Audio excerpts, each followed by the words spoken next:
merupakan modul dari 2.1 pada pendidikan guru penggerak yang saya sedang ikuti.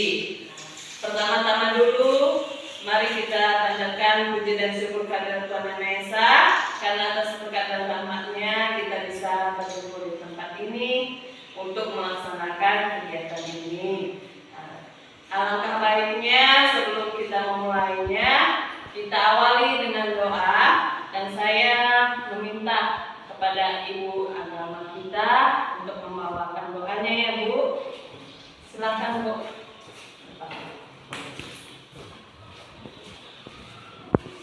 Marilah kita bersatu dalam doa menurut kepercayaan kita masing-masing. Doa dimulai.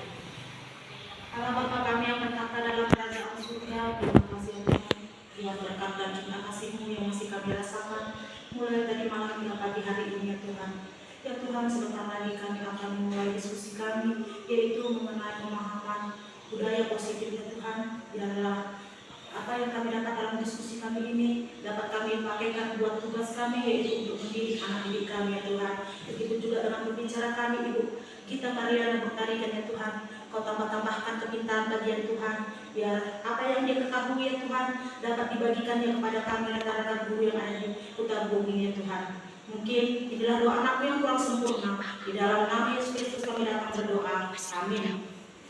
Terima kasih. Jadi Bapak Ibu, menumbuhkan jiwa nasionalisme, kita bernyanyi lagu Indonesia Raya dulu ya Bapak Ibu ya.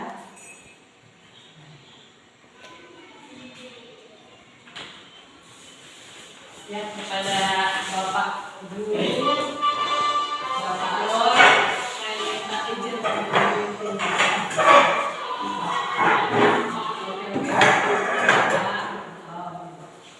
ya sudah kita lihat dari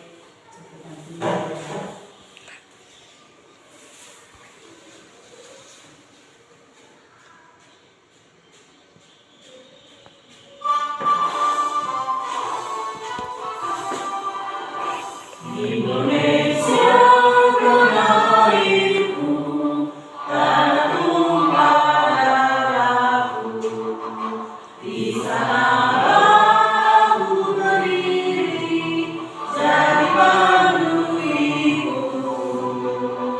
Indonesia bangsaku, bangsa dan tanah airku, marilah kita berseru, Indonesia bersatu.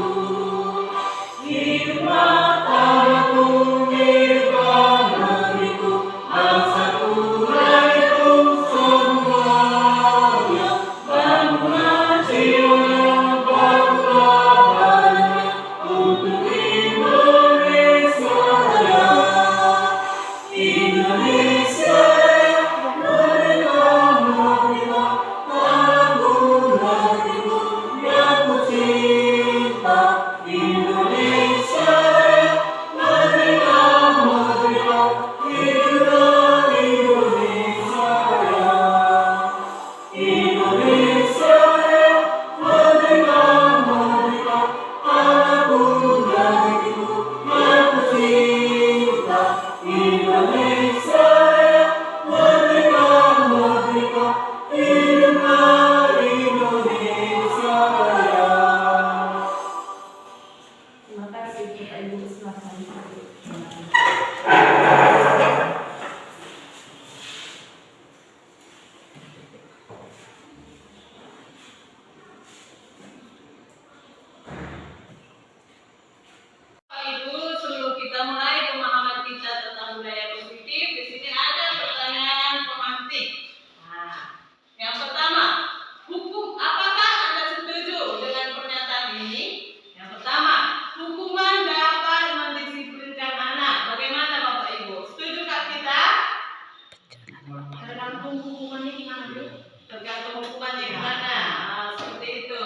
Ya, inilah konsep inti yang akan kita bahas. Yang pertama, perubahan paradigma belajar, nilai-nilai kebajikan, motivasi perilaku manusia, keyakinan kelas, disiplin positif, kebutuhan dasar manusia, posisi kontrol guru, dan segitiga restitusi. Kita lanjutkan ya Bapak Ibu. Nah, ini ada sedikit percobaan untuk biar kita tahu bagaimanakah perubahan paradigma itu. Nah, kita lihat ada Anda dan teman Anda sebelahan ya Bapak Ibu ya, atau bukan yang di belakang. Sobeklah secari kertas. Nah, tuliskan benda atau sesuai yang sangat berharga untuk Anda. Letakkan salah satu di tangan Anda dan genggam benda tersebut dengan segala daya. Buatlah sebuah kepalan. Nah, sesuatu yang berharga itu kita kepal. Teman Anda B akan mencoba dengan sekuat tenaga dengan berbagai cara untuk meminta Anda memberikan benda tersebut. Bisa membujuk, mengancam, menghardik, merayu, menyuap, apa saja yang dapat membuka kepalan tangan Anda. Apa kira-kira yang terjadi? Seandainya Anda yang bagian A, Anda yang mengepal tangan, apa yang terjadi? Apakah terbukakah apa berhasil teman kita atau tidak? Sesuatu yang berharga itu kita kepal. Tidak, karena kita harus berusaha. Kita harus berusaha menjaga hal yang berharga itu kan Bapak Ibu. Nah, jadi kita harus dengan kuat tenaga menjaganya. Nah, seperti itulah pembelajaran dengan paradigma baru, yaitu pembelajaran yang belajar berdasarkan prinsip berdiferensiasi sehingga para murid belajar sesuai kebutuhannya berdasarkan tahap perkembangan sesuai teori psikologi modern untuk mewujudkan profil pelajar Pancasila. Nah, jadi Bapak Ibu, sesuatu yang berharga itu di sekolah kita itu siapa? Siswa ya kan? Jadi kita sebagai guru bagaimana kita menjaga dia, mendidik dia, membimbing dia dengan sekuat tenaga seperti kita mengepalkan sesuatu yang berharga tadi. Nah, jadi kita tidak boleh goyah dalam mendidik anak kita. Berbagai cara kita lakukan supaya anak-anak itu bisa paham apa yang kita berikan kepada dia. Nah, itu tujuannya adalah pembelajaran dengan berdiferensiasi. Menggunakan pembelajaran yang berbeda sesuai dengan kebutuhan murid. Seperti itu.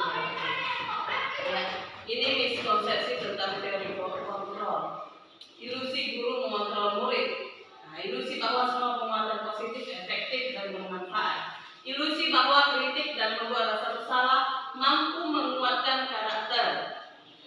Ilusi bahwa orang dewasa berhak memaksa. Itu ilusi ya Bapak Ibu. Tapi bagaimana perubahan paradigma itu respon ke pendekatan teori kontrol?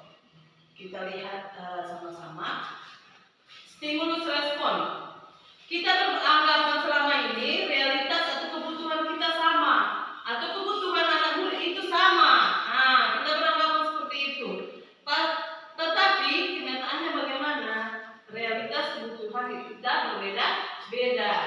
Kita kadang melihat orang sama, nah, tapi ternyata gambarannya berbeda.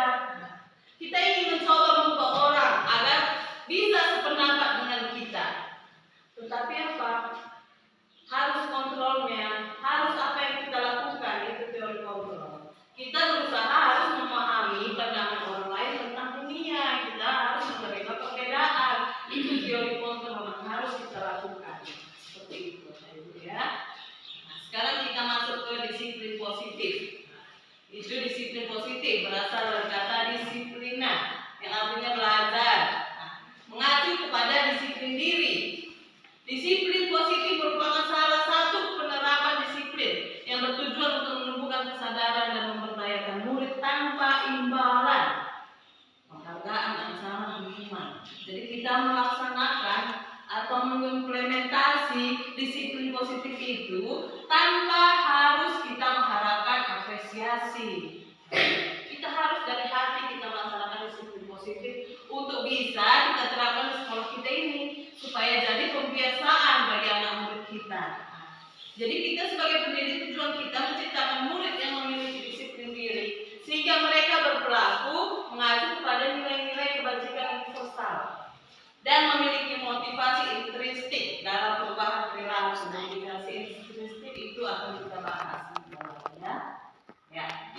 nilai-nilai kebajikan tadi yang kita harapkan dari anak murid kita kalau dia sudah memiliki nilai-nilai budaya yang positif tadi.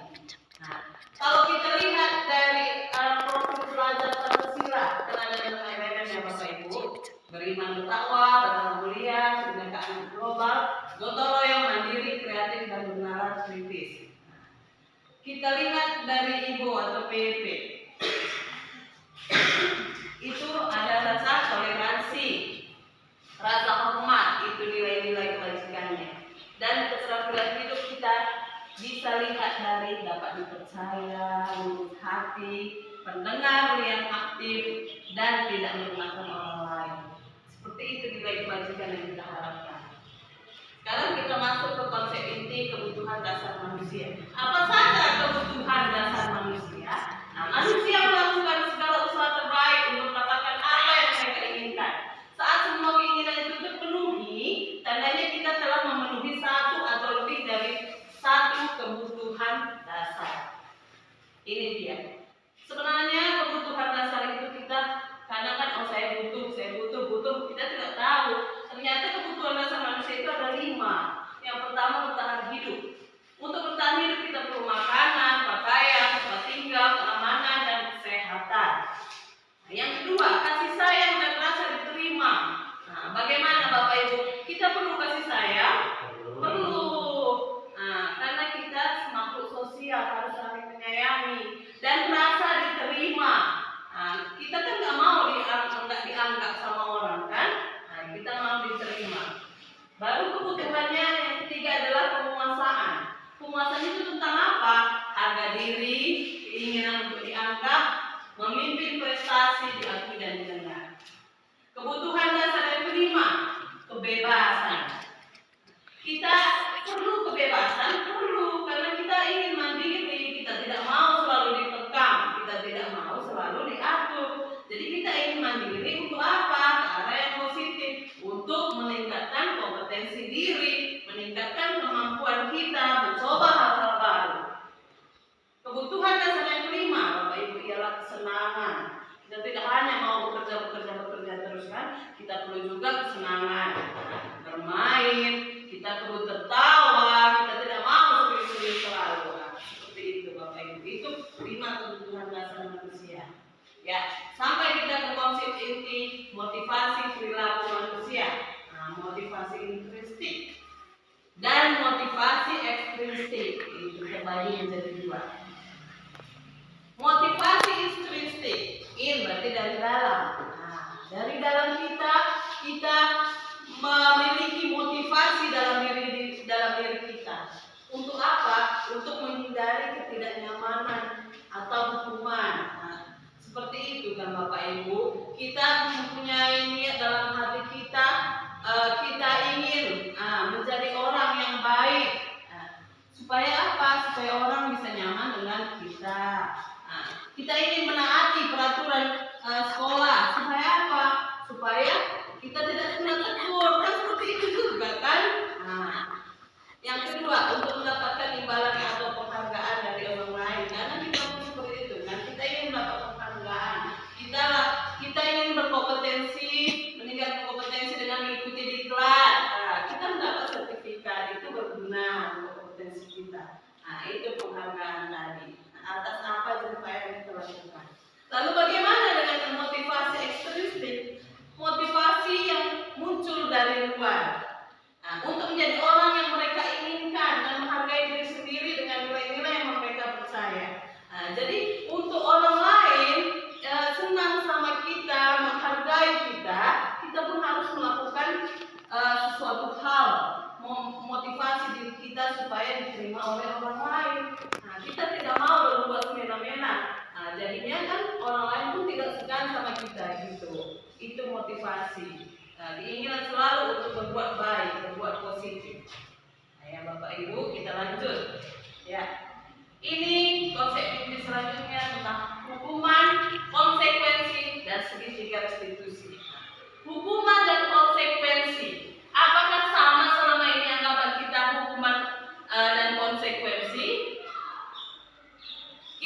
Jika melakukan kesalahan, kita mendapat hukuman. Kita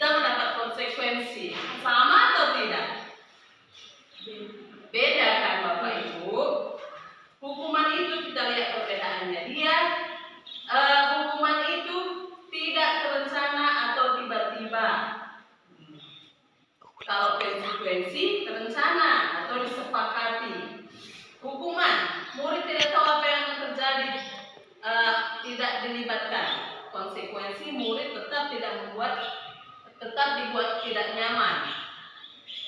Hukuman bersifat satu arah dan berupa hukuman fisik atau psikis. Konsekuensi, sikap guru selalu memonitor murid.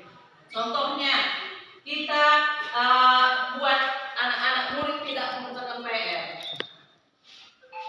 Yang tidak mengerjakan PR, kita suruh mereka mencuci kamar mandi. Itu hukuman atau konsekuensi? Hah? Hukuman atau konsekuensi? Konsekuensi rencana, tapi itu udah berupa hukuman fisik atau psikis. Kenapa psikisnya kan Bapak Ibu? Nah, seandainya kalau ada anak murid yang merusak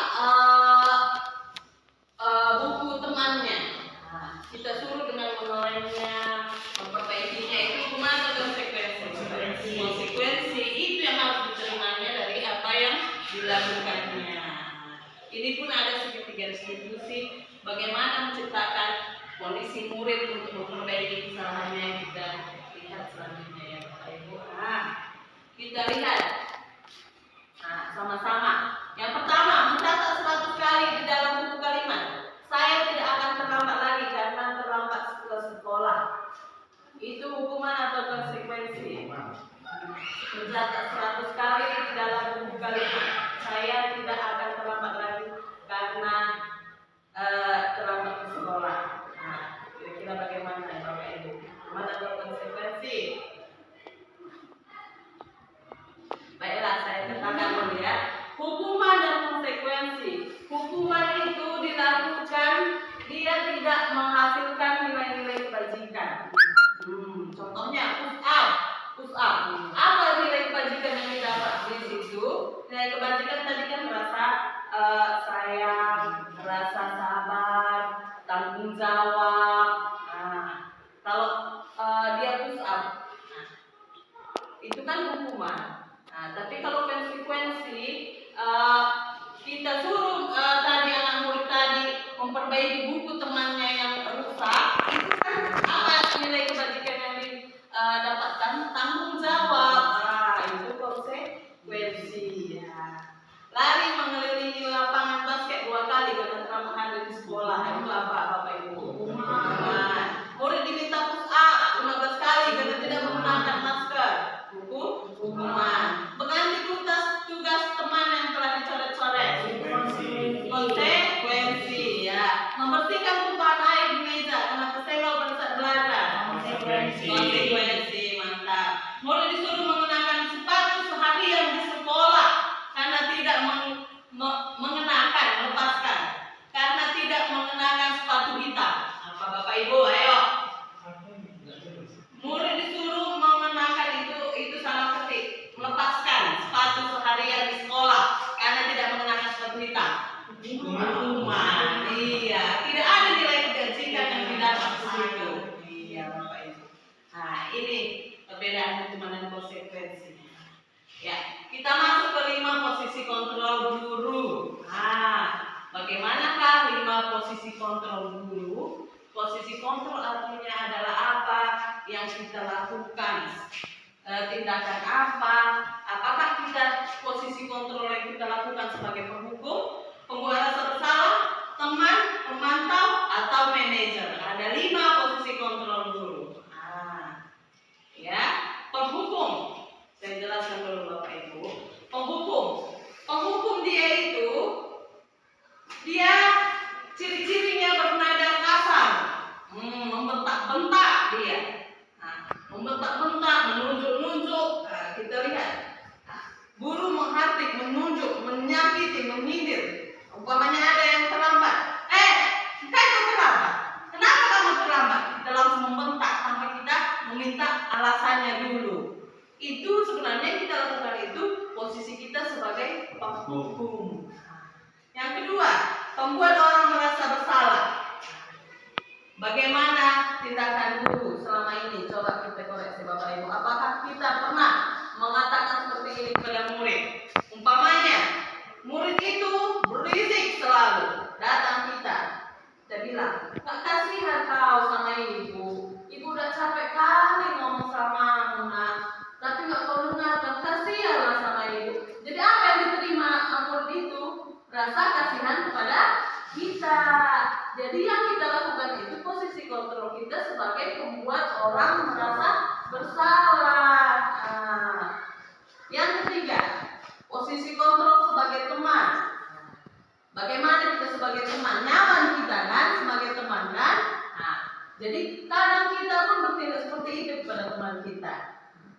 kita bilang, ayolah, lakukanlah demi ibu. Masa kamu tidak mau?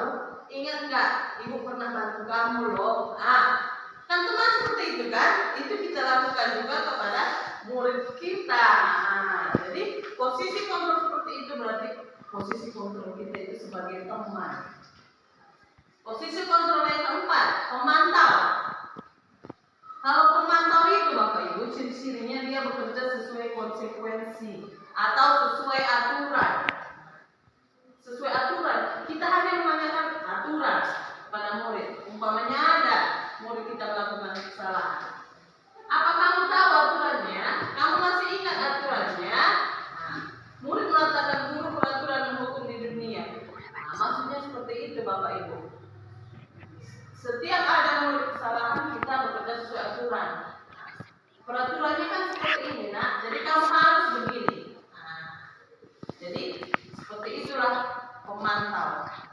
Yang kelima, manajer terakhir, posisi kontrol manajer yang terakhir. Bagaimana manajer itu? Kalau manajer dibilang kan berarti kita memanage, kita membimbing, kita mengarahkan, kita juga membimbing dia terus sampai akhirnya bisa menuju tujuan kita gitu ya kan. Jadi sebagai manajer itu posisi kontrol guru itu dia ciri-cirinya dia menanyakan alasannya. Kenapa kamu terlambat nak? Karena saya bangun kesiangan bu. Kenapa kamu bisa bangun kesiangan nak? Karena saya tidurnya begadang bu. Oh jadi kamu tidur larut malam masih ada alasannya. Kenapa? Karena saya main HP bu. Oh jadi mau ibu kasih solusinya nah. Jadi kamu nggak terlambat lagi datang ke sekolah mau bu. Kita kasih solusi sama dia. Kamu lagi main HP malam-malam, tidur cepat supaya bisa bangun cepat dan tidak terlambat. Kita kasih solusinya. Itu sebagai manajer tadi. Tidak hanya kita mengatakan peraturannya seperti ini. Kenapa kamu terlambat? Itu sudah menghukum. Kenapa kamu terlambat? Janganlah kamu terlambat lagi. Nggak kasihan kau sama ibu. Kita bilang udah membuat merasa bersalah. Kalau sebagai teman, kamu tidur lama-lama ya. Kita bilang seperti itu sebagai teman. Kalau sebagai manajer, pemantau sesuai aturan, manajer lain lagi. Jadi sebentar saya ada cuplikan video singkat ya Bapak Ibu.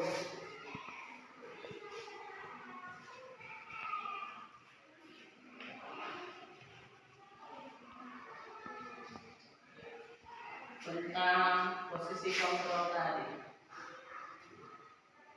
biar kita sama-sama lebih paham.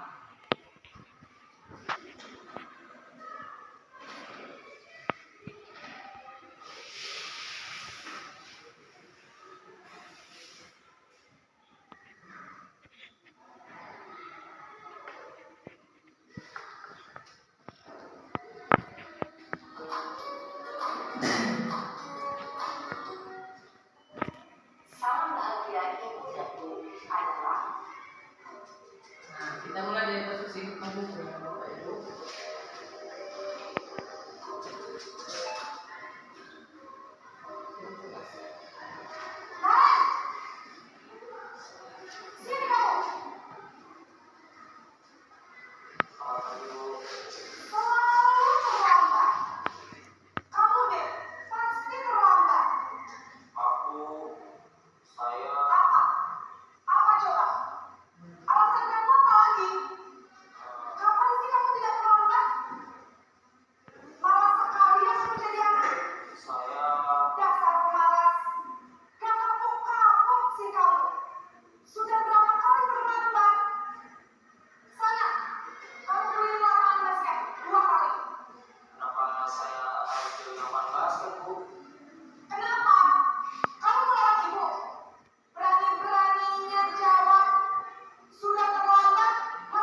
Ini posisi teman. Nah, kita lihat lagi cuplikannya.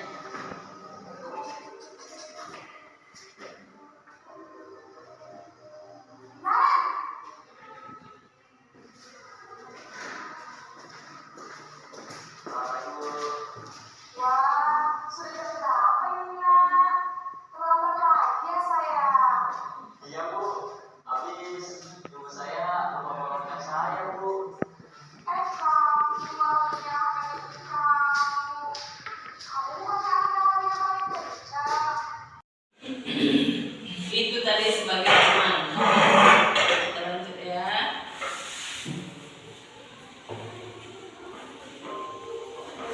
Dalam identitas sukses ini masih dorongan X, ketergantungan dan nilai waktu. Posisi pemantau. Nah, bagaimana dia posisi pemantau? Nah, kita videonya biar sebagai agar lebih paham.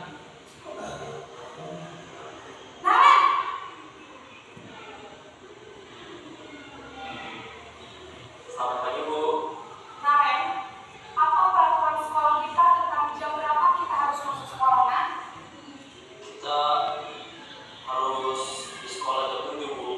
Iya betul, sekarang sudah jam 7.20. Naren sudah tahu konsekuensinya jika terlambat hadir. Paham, Bu. Saya harus tinggal kelas pas jam istirahat selama 20 menit. Iya benar, konsekuensinya demikian. Jadi nanti jam 9.30 pas istirahat, kamu harus tinggal di kelas, kerjakan tugas tambahan untuk ketertinggalan kamu, ya? Baik, Bu.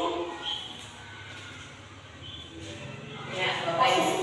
Itu sebagai pemantau, jadi bekerja sesuai dengan konsekuensi. Kita lihat lagi posisi kontrol yang terakhir, yaitu manajer. Nah, bagaimana posisi manajer ini?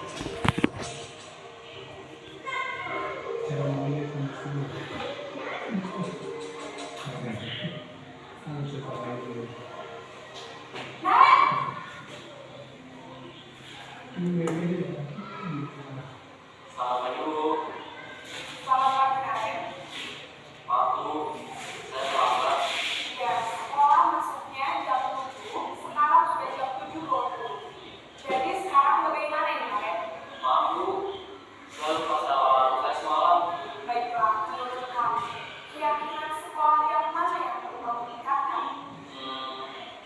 Menghargai diri sendiri dan orang lain mungkin, ya, Bu.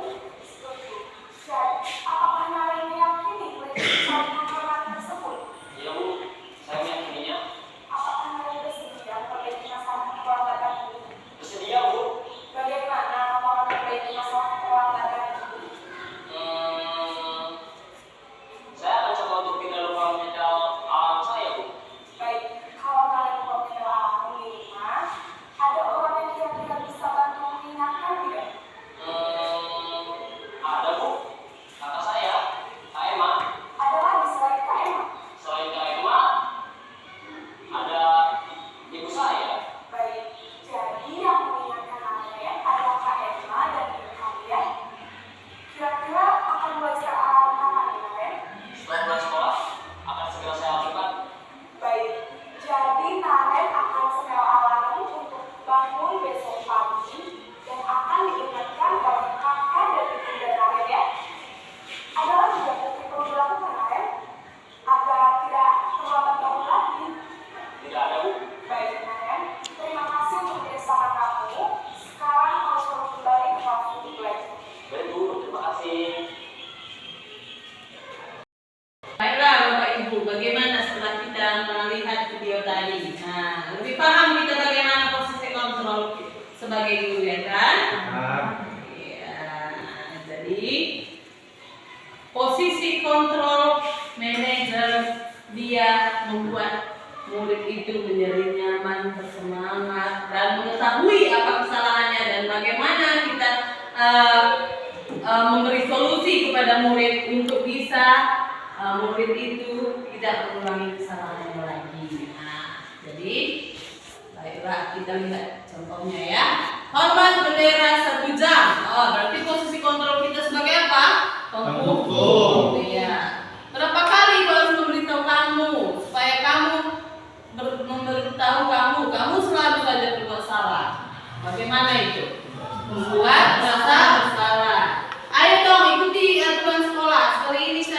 membantu ya sebagai teman. Kamu sudah tahu aturan sekolah kan dan konsekuensi kan, sekarang diatur baru di koperasi sekolah itu sebagai pemantau. Karena kita menanya konsekuensinya. Apa kamu tahu kesalahan kamu? Bagaimana kira-kira kamu memperbaikinya? Itu berarti sebagai manajer. Jadi ada pertanyaan. Bapak Ibu, posisi kontrol apa Pak? Saya kecewa sekali dengan kamu. Ayo, Bapak Ibu, berarti posisi kontrol apa? Pembuat merasa bersalah. Kita lihat jawabannya ya. Oke. Bagus, sudah paham Ibu ya. Ayo lakukanlah demi Ibu. Ayo, posisi kontrol apa? Teman. Oke, kita lihat. Berarti pengetahuan kita sudah paham. Ya, itu tadi. Ya, sekarang kita masuk ke keyakinan kelas. Bagaimana kalau keyakinan kelas? Mengapa tidak peraturan saja? Kenapa harus ada keyakinan? Kalau peraturan itu tata tertib yang harus dipatuhi, mengenakan sanksi atau hukuman bagi yang itu peraturan, ada sanksi dan hukuman. Nah, peraturan bertujuan untuk menjadi beratur secara struktur maupun sistematika. Kalau keyakinan kelas itu apa Bapak Ibu? Itu sesuatu yang diyakini bersama. Kita yakini bersama-sama, kita satukan pikiran kita untuk menjadi nilai-nilai kebaikan dan keburukan. Keyakinan kelas itu berisi kesepakatan kelas yang bersama-sama kita bentuk menjadi keyakinan kelas. Itulah yang harus kita lakukan sebagai wali kelas kita. Kita harus ada kesepakatan kelas kita di kelas. Bagaimana tahapan membuat keyakinan kelas? Kita lihat pendapat murid tentang masalah yang ada di kelas. Kita eksplorasi ide.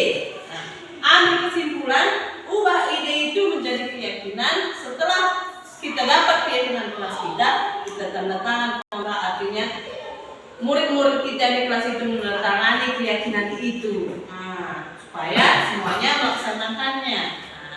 Ya, ini perbedaan peraturan dan keyakinan kelas. Keyakinan kelas itu terbentuk dari nilai-nilai kebajikan tadi Bapak Ibu. Kalau peraturannya selalu kembalikan buku ke tempatnya, berarti keyakinan kelasnya apa? Tanggung jawab. Dia tanggung jawab keyakinannya. Dilarang mengganggu orang lain, berarti keyakinannya apa? Menghormati orang lain. Harus menghormati orang lain. Itu keyakinan yang disepakati nanti di kelas. Kalau peraturan kelas, hadir di sekolah 15 menit sebelum pembelajaran dimulai, berarti apa keyakinan kita? Harus menghormati orang lain dan berkomitmen. Berkomitmen kita supaya kita tidak terlambat. Itu keyakinan kelas yang diyakini dan harus dilakukan. Itu keyakinan kelas Bapak Ibu. Peraturannya dilarang melakukan kekerasan, berarti keyakinannya tentang apa? Dalam melakukan kekerasan, keselamatan, menghormati orang lain. Dilarang menggunakan narkoba, berarti apa keyakinannya? Apa itu? Kesehatan. Kesehatan. Bergantian menunggu giliran, berarti menghormati orang lain dan bersabar. Ya, seterusnya Bapak Ibu. Ini contoh pendapat dari murid. Kita membuat keyakinan kelas dengan murid kita minta idenya. Bu, kita harus mengetuk pintu kalau mau masuk. Bu, tidak boleh mengajak teman. Seperti itu nanti ada pendapat murid kita. Di saat kita mau membuat keyakinan kelas, kita minta pendapat murid. Baru kita ubah pendapat murid itu menjadi peraturan, lalu menjadi keyakinan. Mengetuk pintu jika masuk kelas dari pendapat murid kita kan. Jadi apa keyakinannya? Kalau dia membentukkan keyakinan kelas atau bersifat abstrak, pernyataan universal dibuat dalam pernyataan positif. Ada kata-kata negatif nanti. Kalau kata negatif kan di peraturan dilarang, tidak boleh. Kita ganti, umpamanya dilarang terlambat, tidak boleh terlambat masuk kelas. Kita ganti jadi kalimat positif. Masuk sekolah sesuai aturan. Tidak boleh mengejek teman.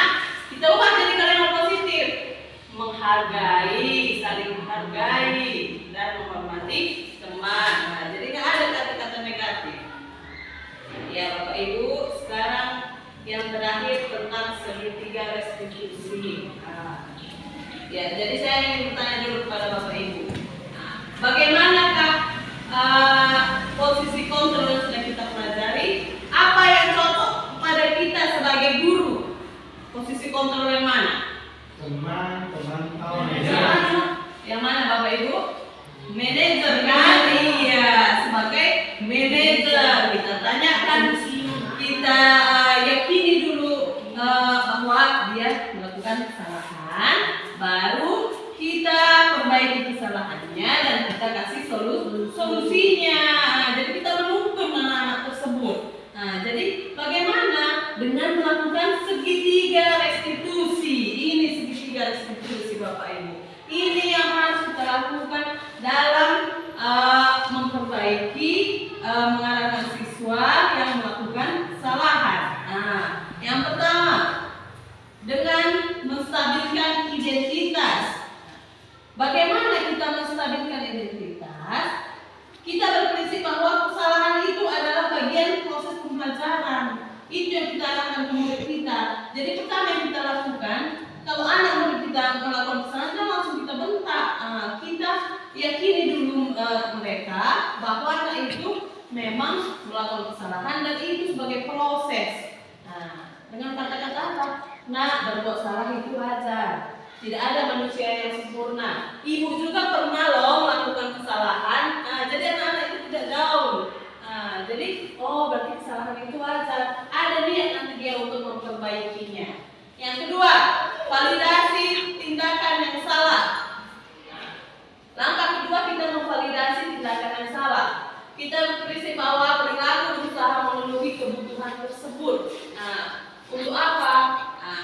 Untuk kita memvalidasi tindakan murid itu bahwa murid itu memang melakukan kesalahan, dia tahu. Jadi dia mengatakan kenapa dia melakukan itu, kita buat seperti apa, pertanyaan kita, kamu pasti punya alasan berbuat seperti itu. Padahal kamu bisa kan berbuat lebih dari ini kan. Kamu patut bangga karena telah melindungi yang kamu anggap berharga. Langkah terakhir kita stabilkan. Langkah terakhir, maaf ya. Ini salah seperti ini meyakinkan, menanyakan keyakinan Bapak Ibu, bukan menstabilkan identitas. Maaf tadi. Menanyakan keyakinan, artinya kesalahan murid itu kita tanyakan keyakinannya sudah sesuai tak dengan keyakinan kamu. Seperti dia terlambat, keyakinannya apa? Keyakinannya disiplin, ya kan? Sudah sesuai tak dengan keyakinan kita, keyakinan kelas kita? Jadi dia tahu bahwa tidak sesuai dengan keyakinan kita. Apa yang kamu lakukan kalau kamu ingin berubah, nak? Mau ibu kasih solusi? Seperti itu Bapak Ibu. Itu cara kita untuk menyelesaikan masalah siswa dengan segitiga restitusi. Jadi untuk lebih paham, saya ingin melihatkan Bapak Ibu tentang bagaimana khasiat segitiga restitusi itu.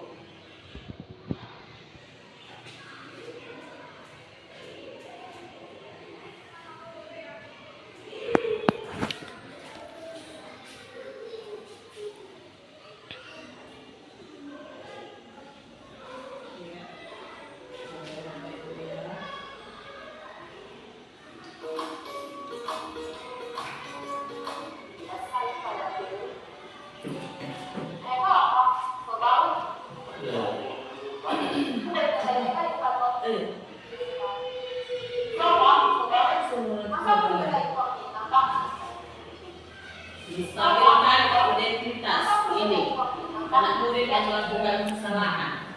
Jadi kita panggil dulu, baru kita tanyakan kepada anak murid kita.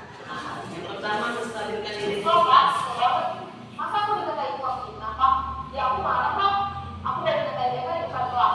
Sebab itu dia pasti mau mana yang besar. Maka juga anak-anak tidak ada yang berubah.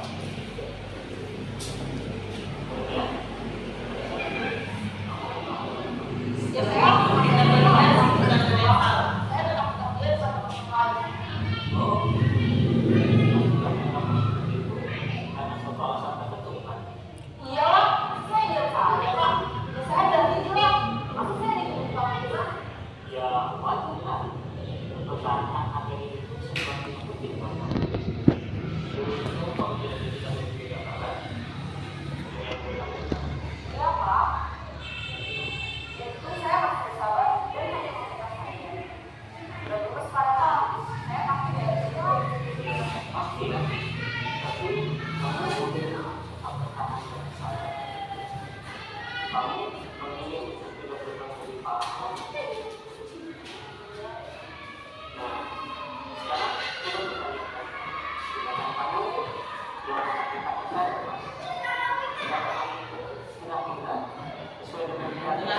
Ibu, menanyakan keyakinan.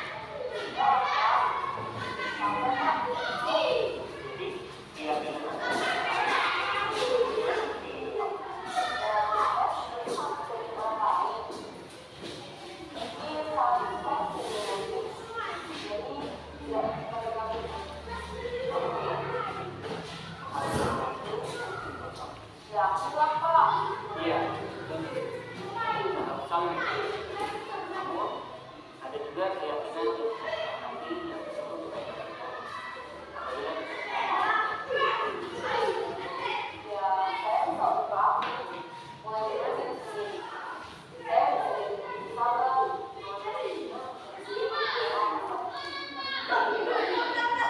ya memiliki masalah dengan lalu kamu kamu akan menjadi orang seperti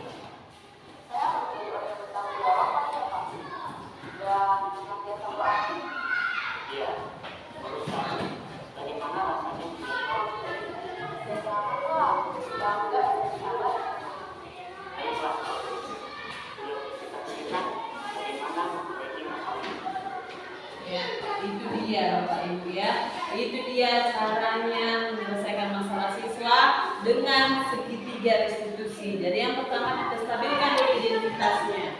Kita senangkan kepada mereka bahwa tidak mengapa kamu melakukan kesalahan, itu hal yang wajar. Yang kedua kita validasi kesalahannya, kita tanya mengapa mereka melakukan kesalahan. Yang ketiga kita menanyakan keyakinan. Kita tanyakan keyakinan apa yang kamu sudah lakukan dan keyakinan apa yang akan kamu terapkan untuk memperbaikinya. Seperti itu ya Bapak Ibu. Nah, itu dia konsep ini kita yang terakhir. Nah, jadi sebelum kita masuk ke sesi tanya jawab Bapak Ibu, karena sudah lama tadi kita dudukkan, kita ice breaking dulu yuk. Nah, setelah itu baru jika ada pertanyaan Bapak Ibu, kita lakukan sesi tanya jawab ya Bapak Ibu.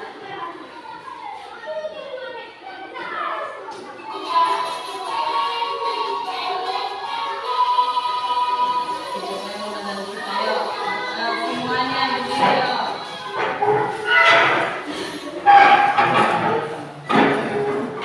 Supaya nggak pegal-pegal.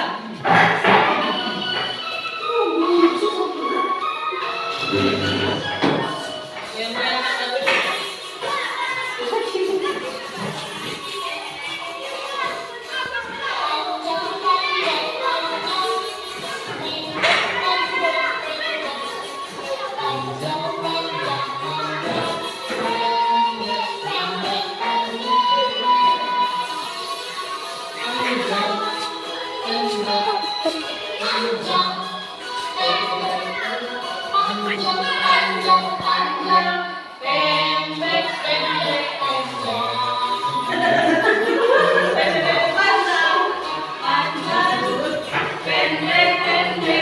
Kita selalu nyanyi Bapak Ibu.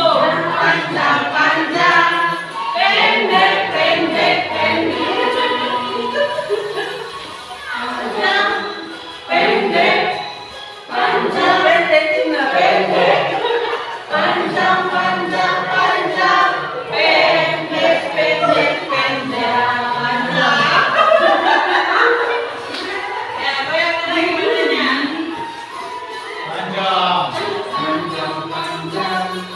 Pendek, pendek, pendek. Pendek, pendek, pendek. Kita lihat kata-katanya.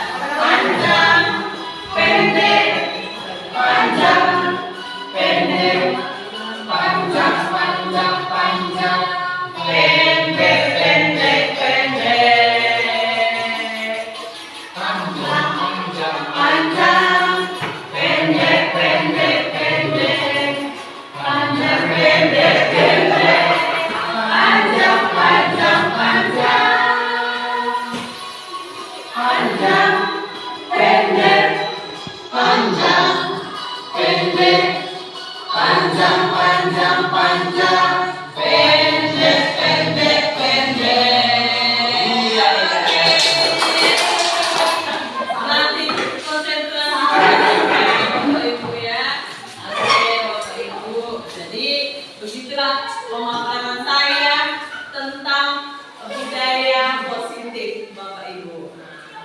Jadi kalau ada Bapak Ibu yang ingin bertanya, saya silakan. Sebelum kita tutup pertemuan kita ini. Oke, ini ada pertanyaan saya, Bu. Iya. Bagaimana Pak? Tadi kita fokuskan kali dari kontrol itu bahwasanya harus ke manajerial. Iya.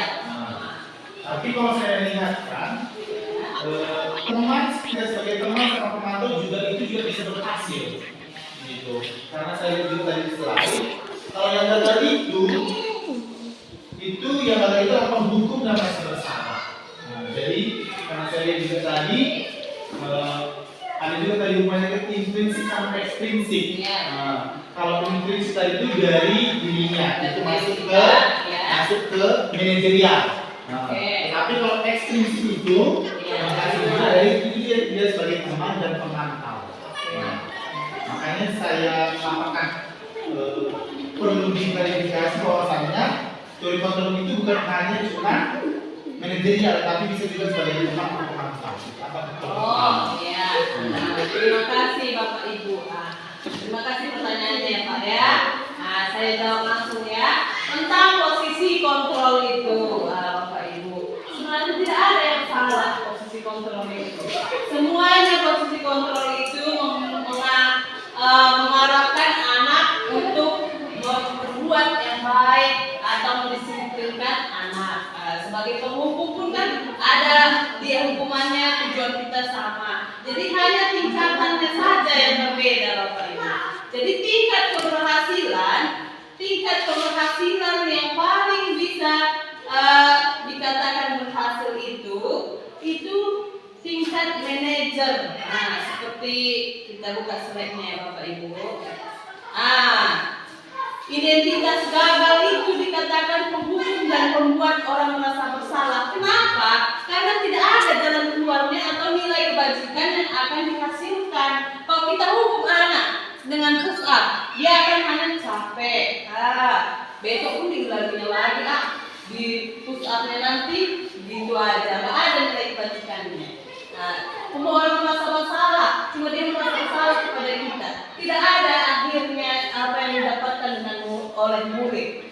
Kalau identitas berhasil, kontrolnya dari luar, motivasi ekspresif itu teman dan pemantau. Sebagai teman kita, sebagai pemantau, dia bekerja sesuai dengan aturan.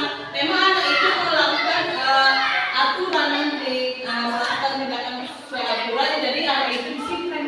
Dia dari luar, dia nggak dari dalam, nggak ada kesadarannya dari dalam diri dia sendiri untuk melakukan itu. Jadi yang paling berhasil itu ialah manajer, karena dia ada rasa motivasinya udah muncul dari dalam diri dia untuk meyakini apa yang dilakukan. Itu sebagai manajer. Jadi yang paling berhasil manajer memang semuanya itu bisa dilakukan, tapi yang berhasil manajer yang paling gagalnya menghukum dan membuat merasa bersalah. Gimana Bapak? Berarti teman-teman pemantau juga berhasil, tapi lebih berhasil manajer. Iya, teman-teman pemantau dia hanya dari luar kontrolnya, karena ada paksaan seperti itu. Kalau dari teman ajakan sebagai teman, ya kan? Kalau dari manajer itu memang dari dalam dirinya yang melakukan itu dia. Seperti itu. Sudah bisa Pak? Ya, ada lagi yang mau bertanya, Bapak Ibu? Bagaimana? Sudahkah mengerti? Oke lah Bapak Ibu. Baiklah. Terima kasih saya ucapkan atas kesempatan Bapak Ibu yang sudah menyempatkan atau memberikan waktu Bapak Ibu di mana saya memberikan pemahaman tentang budaya positif ini. Jadi kiranya Tuhan yang membalas kebaikan Bapak Ibu ini, dan kiranya kita bisa untuk kedepannya menerapkan budaya positif ini supaya tujuan pendidikan sekolah kita tercapai dan anak-anak mendapatkan kasih sayang, kebutuhan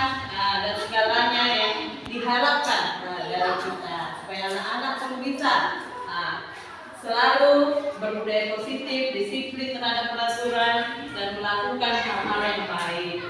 Jadi terima kasih saya ucapkan karena tadi diawali dengan doa, diakhiri pun doanya dengan doa. Ya, ibu agama kita tutup perjumpaan kita ini. Ibu.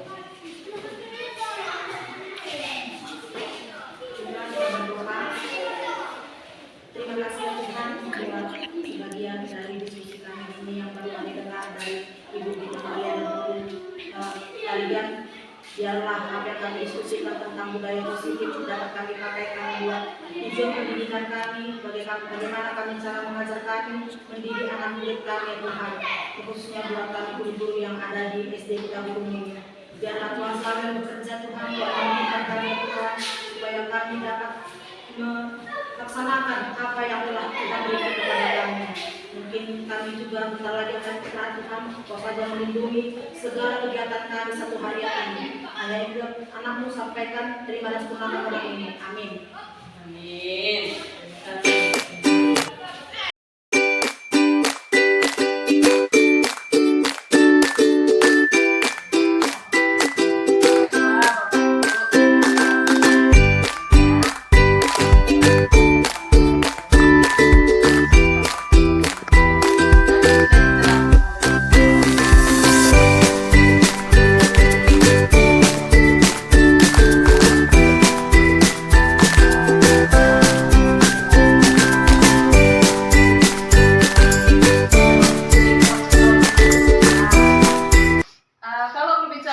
Posisi kontrol guru Bapak Ibu ini sangat berhubungan dengan bagaimana kita berperilaku, tingkah laku kita di dalam keseharian kita di sekolah, kita menghadapi anak-anak didik kita. Jadi selama ini kita berperilaku selayaknya kita pikir kita biasa saja bertindak. Yang kita lakukan itu memang sewajarnya. Tetapi kita kalau dalam posisi kontrol ini menjelaskan tentang bagaimana sebenarnya posisi kontrol kita, apa yang kita lakukan, tingkah laku kita, perilaku kita terhadap anak didik kita, termasuk ke dalam perilaku kita selama ini. Baiklah. Di sini saya akan menjelaskannya. Yang pertama yaitu penghukum. Bagaimana posisi kontrol guru ini seperti penghukum? Di penghukum kita bilang kan, penghukum kita bilang kan, kayaknya kejam gitu ya. Jadi penghukum ini dia ciri-cirinya seperti ini Bapak Ibu. Suaranya keras, membentak-bentak, menunjuk-nunjuk anak murid. Umpamanya, contohnya, kalau ada anak murid kita yang terlambat, "Hei, sini kau, kenapa kau terlambat?" Kita membentak dia. Pernahkah kita lakukan Bapak Ibu? Pernah kan? Pernah? Iya. Umpamanya, kita lihat anak didik kita berpakaian tidak lengkap. Kemana? Udah sibuk. Kenapa nggak kau pakai? Langsung kita membentak dia. Itu penghukum tadi. Jadi seandainya begitu kita bilang ke anak didik kita, berarti posisi kontrol guru, posisi kontrol yang sedang kita lakukan ialah sebagai penghukum. Seperti itu Bapak Ibu. Yang kedua, pembuat merasa bersalah. Apakah pernah kita melakukan posisi kontrol sebagai pembuat merasa bersalah? Kita kan belum tahu juga ya, soalnya yang kita lakukan itu kadang kita tidak tahu apa posisi kontrol tadi. Pembuat merasa bersalah itu seperti contohnya seperti ini Bapak Ibu. Ketika anak didik kita melakukan kesalahan, umpamanya anak kita ribut dalam belajar, ketika belajar ribut, kita bilang pada begini, janganlah ribut, nggak kasihan kamu sama ibu udah capek berkoar-koar. kamu tetap aja ribut. Gitu kita bilang ke anak didik kita. Jadi anak didik kita merasa apa terhadap kita? Merasa kasihan, ya kan? Supaya anak didik kita merasa kasihan kepada kita, sehingga dia melaksanakan apa yang kita bicarakan, apa yang kita perintahkan. Jadi kita membuat merasa bersalah terhadap anak didik kita untuk mencapai apa yang kita inginkan. Kita suruh tadi dia belajar, kita ajari dia biar fokus, kita buat caranya, tapi dia ribut. Lalu kita bilang seperti itu kepada dia. Tujuannya supaya anak itu diam, tapi kita sudah melakukan posisi kontrol sebagai pembuat merasa bersalah. Kasihanlah sama ibu nak, dengarkanlah ibu nak. Kita bilang itu. Pernah kan Bapak Ibu? Pernah, Bu. Nah, iya, itu dia. Sekarang posisi kontrol guru sebagai teman. Sebagai teman, kadang kita suka lakukan posisi kontrol ini. Saya juga pun sering melakukan sebagai teman. Kenapa sebagai teman? Karena seperti ini. Kalau ada anak didik kita, ada kesalahannya, ada sesuatu tindakan dilakukannya yang tidak pas kita rasa, kita tegur dia, tapi kita sebagai teman. Kalau kita sebagai teman, otomatis dia pasti akan mengutarakan apa yang sebenarnya. Karena dia nyaman dia sama kita berbicara, tenang dia sama kita berbicara. Kamu kenapa terlambat?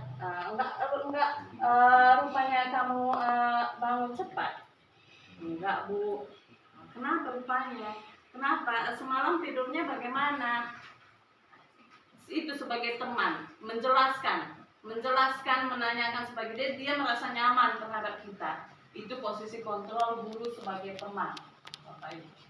Yang keempat, sebagai pemantau.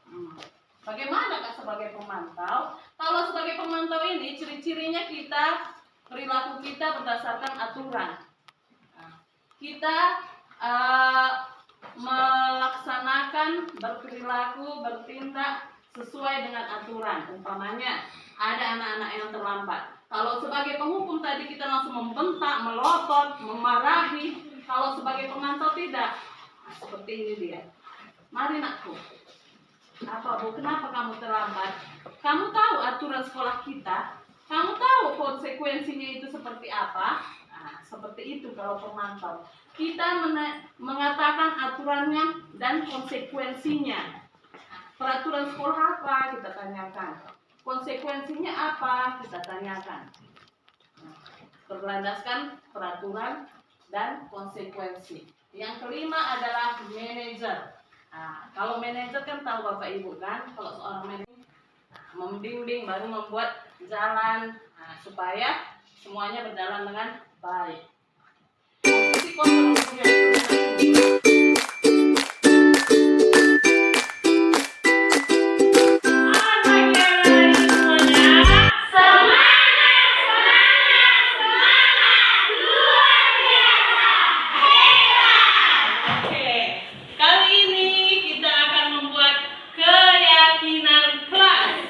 Keyakinan kelas itu apa? Keyakinan di kelas itu ialah turunan dari peraturan kelas, sehingga menjadi sebuah kesepakatan kelas dan menjadi keyakinan kelas. Sudah? Peraturan kelas. Coba anak-anak ibu, apa yang akan menjadi peraturan kelas kita? Coba sebutkan. Tidak boleh terlambat. Tidak terlambat terus. Tidak boleh. Tidak boleh cakap yang tidak baik. Terus. Tidak boleh menamai orang. Tidak boleh Menamai menamakan orang tua. Bagus. Tidak boleh mengejek teman. Tidak boleh membuang sampah Kalau peraturan itu bedanya dengan kesepakatan ialah peraturan itu dia bersifat negatif. Kalau kesepakatan kelas bersifat positif. Artinya apa? Kalau peraturan kalian bilang tadi tidak boleh terlambat, tidak boleh kita ubah menjadi positif, menjadi kesepakatan kita bersama. Kalau peraturan kita tidak boleh terlambat, kita hilangkan kata tidak bolehnya, kita buat jadi kesepakatan itu menjadi kalimat positif. Apa? Ayo, tidak boleh terlambat peraturannya. Berarti kesepakatannya apa? Kita sepakat untuk datang tepat waktu. Apalagi dari peraturannya kita bilang tadi, tidak boleh mengejek teman. Berarti apa kesepakatan yang kita sepakati? Kesepakatan kita. Nggak boleh lagi ada kata tidak boleh. Apa? Saling menghargai. Itu kesepakatan kita, ya kan? Itu apa lagi? Berarti kesepakatannya apa? Saling menghargai juga, saling menghormati. Tidak boleh membuang sampah sembarangan. Berarti kesepakatannya apa? Buang sampah pada tempatnya. Atau menjaga kebersihan. Itu dia kesepakatan kelas. Baru dari kesepakatan kelas kita ubah jadi keyakinan. Jadi yang tadi datang tepat waktu. Kita keyakinan kita apa? Kalau kita dapat datang tepat waktu menjadi apa? Disiplin. Saling menghargai. Itu keyakinan kelas kita menjadi kalimat positif. Sudah paham anak-anak ibu? Sekarang ibu kasih voice note. Nanti anak-anak ibu tulis 2 kesepakatan tiap orang ya di dalam itu. 2 kesepakatan kalian tulis, oke?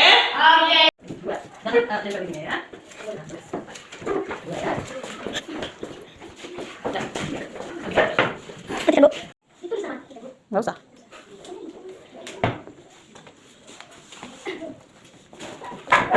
Udah? Belum.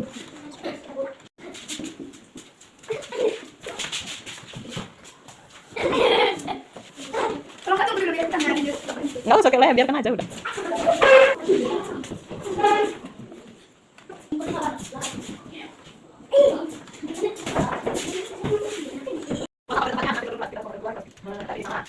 Ini